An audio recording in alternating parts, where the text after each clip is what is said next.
இந்த வீடியோல Iqoo Z9X Vivo T3X தான் கம்பேர் பண்ண போறோம். இதுல முக்கியமான விஷயம் Iqoo Z9X 4GB RAM இருக்கு. இந்த Vivo T3X 6GB RAM இருக்கு. நிறைய பேருக்கு தெரிஞ்சிருக்கும் சிமிலரான ஸ்பெக்க தான் இந்த ரெண்டு போனுமே ஷேர் பண்ணுது. ஒன்னு Amazonல கிடைக்குது, இன்னொன்னு Flipkartல கிடைக்குது. அதை தாண்டி இந்த ரெண்டு ஸ்டோரேஜ் வேரியன்ட்னால என்ன டிஃபரன்ஸ் கிடைக்குதுன்றதையும் இன்னும் ஆக்சுவலா என்ன டிஃபரன்ஸ் உள்ள இருக்குன்றதையும் இந்த வீடியோ நீங்க கிளியரா பார்க்கும்போது ஃபுல்லாவே உங்களுக்கு தெரிஞ்சிருக்கும். ஃபர்ஸ்ட் இந்த பாக்ஸ்ல இருந்து ஸ்டார்ட் பண்ணும்போது Iqoo பாக்ஸ் ஒரு Black கலர்ல இருக்குது. இது Vivo T3X ஒயிட் கலர்ல இருக்குது. மற்றபடி உள்ள இருக்கிற பேக்கேஜிங் கண்டென்ட் எல்லாமே டிட்டோவா இருக்கு. இப்போ போனை கையில எடுத்து இதோட டிசைனை பத்தி பார்க்கும்போது ரெண்டுமே சிமிலரான கலர் தான் ஷேர் பண்ணுது. அப்படியே பார்க்கும்போது உங்களுக்கு தெரிஞ்சிருக்கும்னு நினைக்கிறேன். இதோட கேமரா பம்ப் மட்டும் தான் மாறுது. Vivo T3Xல உங்களுக்கு சர்க்குலரா இருக்கு. இதே உங்களுக்கு இங்க பார்க்கும்போது ஸ்கொயரா இருக்கு Z9Xல. மத்தபடி இதோட பேக் பிளாஸ்டிக் தான், சைடும் பிளாஸ்டிக் தான். இப்போ இதோட ஓவர்வியூவை வேகமா பார்த்தலாம். டாப்ல எதுவுமே கிடையாது. ரைட் சைடுல வால்யூம் பட்டனும் பக்கத்துல ஒரு பவர் பட்டன் இருக்கு. இதே லெஃப்ட் சைடுல பார்த்தோம்னா ஒரு சிம் கார்டு ஸ்லாட் இருக்கு. இங்க ஹைபிரிட் சிம் ஸ்லாட் கொடுத்திருக்காங்க. இது ரெண்டு சிம் இல்ல ஒரு சிம் ஒரு மெமரி கார்டு சப்போர்ட் பண்ணும். இதே பாட்டம் சைடு வந்தோம்னா ஒரு பிரைமரி ஸ்பீக்கர் கொடுத்திருக்காங்க. பக்கத்துல டைப் சி போர்ட், அதுக்கு பக்கத்துல ஒரு பிரைமரி மைக் இருக்கு. பக்கத்துல 3.5mm ஜாக் இன்னுமே ரீட்டன் பண்ணிருக்காங்க. மத்தபடி இதோட வெயிட் மேனேஜ்மெண்ட் ரெண்டு போன்லயுமே ஓரளவுக்கு நல்லா தான் பண்ணிருக்காங்க. இங்க வெயிட்னு பார்த்தோம்னா மொத்தமா 199 கிராம் இருக்கு. இது ரொம்ப நேரம் ஹோல்ட் பண்ணும்போது லைட்டா வெயிட் ஃபீல் ஆக தான் செய்யுது. டிஸ்ப்ளே பொறுத்த வரைக்கும் ரெண்டுலயுமே 6.72 இன்ச்கான ஃபுல் HD டிஸ்ப்ளே கொடுத்திருக்காங்க. இது 120 Hz ரிஃப்ரெஷ் ரேட்டோட வருது. இதோட இன்டோர் பிரைட்னஸ் ரொம்பவே நல்லா இருக்கு. அவுட்டோரோட பிரைட்னஸ் டீசென்ட்டா இருக்குன்ற ஃபீல் தான் கிடைக்குது. இதே யூடியூப் பக்கம் வந்தோம்னா உங்களால 4K 60 FPS வரையும் உங்களால வீடியோ ப்ளே பண்ண முடியும். வியூவிங் ஆங்கிள்ஸ், கலர்ஸ் எல்லாமே ரொம்பவே அழகா இருக்கு. அடுத்ததா இங்க ஓவரால் ப்ரொடெக்ஷனுக்கு IP64 ரேட்டிங் கொடுத்திருக்காங்க. இந்த பட்ஜெட்ல அது ஓரளவுக்கு நல்லா கொடுத்திருக்க மாதிரி தான் தெரியுது. மத்தபடி இங்க கிளாஸ் ப்ரொடெக்ஷனை பத்தி தெளிவா இங்கேயும் மென்ஷன் பண்ணல. அடுத்ததா இதோட ஃபிங்கர் பிரிண்டோட குவாலிட்டி ரெண்டுலயுமே நல்லா தான் இருக்கு. ஓரளவுக்கு ஸ்பீடா கன்சிஸ்டன்டா தான் பெர்ஃபார்ம் பண்ணுது. இதோட ஃபேஸ் அன்லாக்கோட குவாலிட்டியும் ஓரளவுக்கு டீசென்ட்டா இருக்கு இந்த பட்ஜெட்ல. அடுத்தது ஆடியோ குவாலிட்டின்னு வந்தோம்னா ரெண்டுலயுமே டோல் ஸ்பீக்கர் கொடுத்திருக்காங்க. ரெண்டுலயுமே 100%ல இருந்து 300% வால்யூம் பூஸ்ட் கொடுத்திருக்காங்க. என்ன நீங்க 300லாம் வச்சீங்கன்னா ரொம்பவே இறச்சலா தான் கேக்குது. ஒரு 80ல இருந்து 90 இல்ல 100 வச்சு கேட்கும்போது ஓரளவுக்கு டீசென்ட்டான எக்ஸ்பீரியன்ஸ் இந்த போன்ல உங்களுக்கு கிடைக்கும். அடுத்ததா காலிங் குவாலிட்டி பத்தி பேசும்போது ரெண்டுலயுமே உங்களுக்கு செகண்டரி மைக்லாம் கிடையாது, அதாவது நாய்ஸ் கேன்சலேஷன் மைக். அதனால காலிங் எக்ஸ்பீரியன்ஸ் ஓரளவுக்கு டீசென்ட்டா இருக்கு. ரொம்ப பெரிய அளவு எதிர்பார்ப்பு வச்சுக்காதீங்க. இன்னொரு முக்கியமான விஷயம், வாய்ஸ் ஓவர் NR சப்போர்ட் இந்த போன்ல இருந்தாலும் உங்களுக்கு இருக்கிற பிரச்சனை என்னன்னா இன்னுமே வாய்ஸ் ஓவர் NR சப்போர்ட் கிடைக்கவே இல்லை. நீங்க கால் பேசும்போது 5Gல இருந்து 4Gக்கு மாறிக்குது. அது ஒரு இஷ்யூவா தான் இன்னுமே இருக்குது ரெண்டு போன்லயுமே. அடுத்து இதோட 5G ஸ்பீட் டெஸ்ட்ல எனக்கு Vivo T3X ஓட பெர்ஃபார்மன்ஸ் Iqoo Z9X கம்பேர் பண்ணும்போது ஸ்லைட்லி பெட்டரா இருந்துச்சு. நான் ஒரு 3 டைம் ரன் பண்ணியிருந்தேன். 3ல 2 டைம் T3X வின் பண்ணுச்சு. Z9X ஒரு டைம் வின் பண்ணுச்சு. அடுத்தது ரெண்டுலயுமே Wi-Fi 5 இருக்கு. Bluetoothல 5.1 சப்போர்ட் கொடுத்திருக்காங்க. ரெகுலரா வர எல்லா சென்சாருமே இந்த ரெண்டு போன்லயுமே இருக்கு. அடுத்ததா ஸ்டோரேஜ் டைப்பை பொறுத்த வரைக்கும் ரெண்டுலயுமே LPDDR4X RAM டைப் கொடுத்திருக்காங்க. இதுல UFS 2.2 சப்போர்ட்டோட வருது. என்ன இங்க பஞ்சாயத்துனா Iqoo Z9Xல உங்களுக்கு ரீட் அண்ட் ரைட் ஸ்பீட் ரொம்பவே இன்கன்சிஸ்டன்டா இருக்கு. இது 4GB RAM அப்படின்றதுனால இதோட ஸ்பீட் ரொம்பவே கம்மியா இருக்கிற ஃபீல் தான் கிடைக்குது. 6GB RAM கம்பேர் பண்ணும்போது கிட்டத்தட்ட ஒரு 25ல இருந்து 30%க்கான பூஸ்ட் உங்களுக்கு 6GB RAMல கிடைக்குது இந்த T3Xல. இப்போ இந்த ரெண்டு போனுக்கும் மல்டி டாஸ்கிங்னு வரும்போது தான் மேஜர் டிஃபரன்ஸ் தெரியுது. Iqoo Z9Xல 4GB RAM இருக்கு. இங்க Vivo T3Xல 6GB RAM இருக்கு. ஃபர்ஸ்ட் பேசிக்கா எல்லா அப்ளிகேஷனும் ஓபன் பண்ணும்போது உங்களுக்கு 6GB RAM ஈஸியாவே லோட் பண்ணுது, ஈஸியா உள்ளேயும் போயிடுது. ஆனா இது கொஞ்சம் ஸ்லோவா தான் ஓபன் ஆகுது 4GB வேரியண்ட்டை பொறுத்த வரைக்கும். அடுத்ததா பேசிக்கான ஒரு 5 அப்ளிகேஷன் ஓபன் பண்ணும்போது ரெண்டுமே 5 அப்ளிகேஷனையும் மெமரியில வச்சுக்குது. ஆனா பேசிக்ல இருந்து ஒரு மீடியம் டைப்பான அப்ளிகேஷன் 5 அப்ளிகேஷன் சேர்த்து லோட் பண்ணும்போது இந்த 6GB RAM உங்களுக்கு 10 அப்ளிகேஷனையும் உங்களுக்கு மெமரியில வச்சுக்குது. இதே இந்த போன் பார்த்தோம்னா 4GB இருக்கிற வேரியன்ட் வெறும் 3ல இருந்து 5 அப்ளிகேஷன் வரையும் தான் மெமரியில வச்சுக்குது. அடுத்ததா நீங்க இதோட சேர்த்து ஒரு ஹெவியான அப்ளிகேஷன் ஆட் பண்றீங்க, ஒரு கேமரா மாதிரியான அப்ளிகேஷனை ஓபன் பண்றீங்க, Chromeலாம் ஓபன் பண்றீங்கன்னா இந்த 12 அப்ளிகேஷன்ல 8ல இருந்து 10 அப்ளிகேஷன் 6GB RAMல ஓபன் ஆகுது. இதே இந்த Z9Xல உங்களுக்கு 4GBல வெறும் 2 அப்ளிகேஷன்ல இருந்து 3 அப்ளிகேஷன் வரையும் தான் ஓபன் ஆகுது. மீதி எல்லாமே ரிஃப்ரெஷ் ஆயிடுது.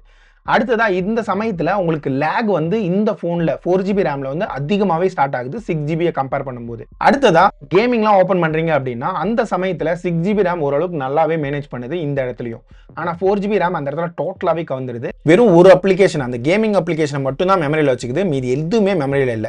இதே இந்த 6GB RAM வேரியன்ட் பார்த்தோம்னா ஒரு 14 அப்ளிகேஷன்ல 8ல இருந்து 10 அப்ளிகேஷன் வரையும் மெமரியில வச்சுக்குது. சோ இந்த வகையில உங்களுக்கு 6GB RAMன்றது ரொம்பவே மோர் தென் எனஃபா இருக்கும். 8GB RAM போறீங்க அப்படின்னா ஒரு கேமிங்காக நீங்க கன்சிடர் பண்ணலாம். மத்தபடி டே டு டே லைஃப்க்கு 6GBன்றது மோர் தென் எனஃபா இருக்கும். ரொம்ப பேசிக்கான டாஸ்க்லாம் பண்றீங்கன்னா உங்களுக்கு இந்த 4GBன்றது தேவைப்படலாம். அடுத்ததா பெர்ஃபார்மன்ஸ் பத்தி பேசும்போது இந்த Snapdragonோட 6 Gen 1 தான் ரெண்டு போன்லயுமே கொடுத்திருக்காங்க. இங்க பெஞ்ச்மார்க் ஸ்கோரை பொறுத்த வரைக்கும் ரெண்டுலயுமே சிமிலரான பெர்ஃபார்மன்ஸ் தான் கிடைச்சிச்சு. ஃபர்ஸ்ட் ஆண்ட்ராய்டை பொறுத்த வரைக்கும் இங்க Vivo T3Xல அரௌண்ட் ஒரு 5.3 lakhs சொல்லிமான ஸ்கோர் கிடைச்சிச்சு. Iqoo Z9Xல 5.5 lakhs சொல்லியும் கிடைச்சிச்சு. இதே 3D மார்க்கோட பெஞ்ச் மார்க்கிங் டெஸ்ட்லயும் ஒரு நல்ல ரிசல்ட் தான் ரெண்டு போன்லயும் கிடைச்சிச்சு. கிக்பெஞ்ச் ஸ்கோருமே ரெண்டுலயுமே சிமிலரா இருந்துச்சு. தெர்மல் த்ராட்லிங்ல உங்களுக்கு 94% கான ஸ்டெபிலிட்டி ரெண்டு போன்லயுமே கிடைக்குது. ஸோ பெஞ்ச் மார்க்கிங் பொறுத்த வரைக்கும் ரெண்டுமே நெக் டு நெக் ஈக்குவலாவே பெர்ஃபார்ம் பண்ணிச்சு. ஆனா இங்க ஆக்சுவல் பெர்ஃபார்மன்ஸ் பத்தி பேசும்போது கேமிங்ல உங்களுக்கு ரெண்டு போன்லயுமே 40 FPS லிமிட் பண்ணிருக்காங்க. என்னதான் இங்க ப்ராசஸர் வந்து நல்லா கொடுத்திருந்தாலும் 40 FPS லிமிட் பண்ணது நல்லாவே இல்ல.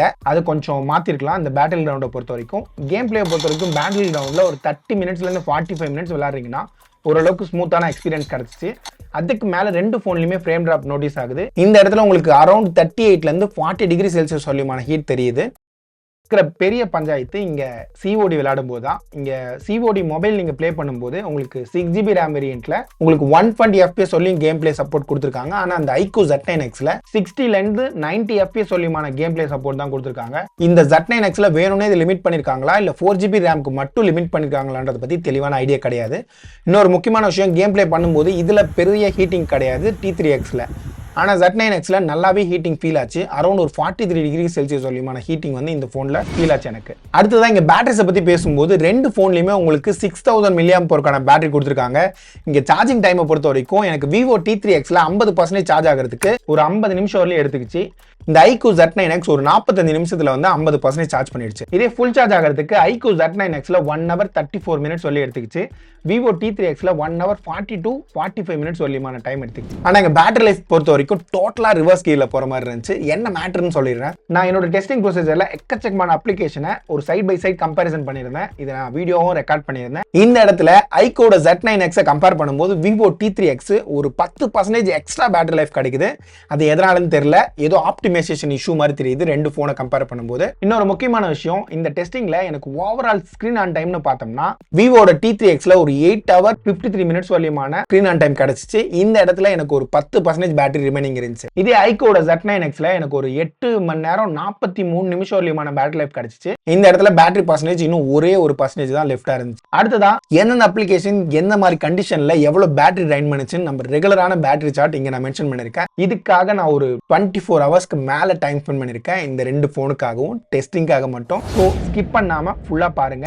அடுத்ததான் இங்க கேமராஸ் பத்தி பேசும்போது ரெண்டுலயுமே 50 மெகாபிக்சலுக்கான பேக் கேமரா கொடுத்திருக்காங்க. ரெண்டாவது சென்சார் சும்மா டம்மி தான், 2 MBக்கான டெப்த் சென்சார். அது இதோட பெர்ஃபார்மன்ஸை பத்தி பேசும்போது இந்த இடத்துல தான் அடுத்த பஞ்சாயத்து ஸ்டார்ட் ஆகுது. என்னதான் இங்க 50 MB கொடுத்திருந்தாலும் இதோட பெர்ஃபார்மன்ஸ் டே லைட்லயும் ரொம்ப லைட் அதிகமா இருக்கும்போது ஓரளவுக்கு டீசெண்டா பெர்ஃபார்ம் பண்ணிச்சு ரெண்டு போன்லயும். கலர்ஸ் ஓரளவுக்கு ஓகே, டைனமிக் ரேஞ்ச் ஓரளவுக்கு ஓகே. ஆனா இங்க டீடைல்ஸ் வந்து ரெண்டு போன்லயுமே சுத்தமா கிடையாது. ஓவரா ஸ்கின் டோன்ஸ் எல்லாம் முழுகின மாதிரி இருந்துச்சு. அதை கொஞ்சம் அவாய்ட் பண்ணிருக்கலாம். லாஸ்ட் இயர் T2X கம்பேர் பண்ணும்போது ரெண்டுமே கொஞ்சம் பேடா தான் பெர்ஃபார்ம் பண்ண மாதிரி தெரிஞ்சு இந்த இயர்ல. அடுத்ததா ஹியூமன் சப்ஜெக்ட்லாம் எடுக்கிறீங்கன்னா டீடைல்ஸ் அங்கேயுமே மிஸ் ஆகுது. அடுத்தது கலர்ஸும் அந்த இடத்துல டீசெண்டா இல்ல. இதே இண்டோர் சைட்லாம் போறீங்கன்னா லைட்டிங்கை பொறுத்து டீடைல்ஸ் மாறுது. அப்படியே இங்க போர்ட்ரேட் சாம்பிள்ஸ் பத்தி பேசும்போது ரெண்டுலயுமே சிமிலரான ரிசல்ட் தான் கிடைச்சிச்சு. இங்க இதுவுமே அந்த அளவுக்கு சிறப்பா இல்ல. எட்ஜ் டிடெக்ஷன் ஓரளவுக்கு டீசெண்டா இருந்துச்சு. ஆனா டீடைல்ஸ் அந்த அளவுக்கு சிறப்பா இல்ல. கலர்ஸும் சிறப்பா இல்ல போர்ட்ரேட்ல. அப்படியே லோ லைட்ல எடுக்கிற போட்டோஸ் பார்த்தோம்னா சுத்தமா எதுக்குமே செட் ஆகாது. ரொம்பவே பிளர்ரான இமேஜ் தான் கிடைக்குது. டீடைல்ஸும் சுத்தமாவே அங்க இல்ல. அடுத்ததான் இங்க ஃப்ரண்ட் கேமரா பத்தி பேசும்போது ரெண்டுலயுமே உங்களுக்கு 8 MBக்கான சென்சார் கொடுத்திருக்காங்க. இதோட பெர்ஃபார்மன்ஸும் சிமிலரா தான் இருக்கு.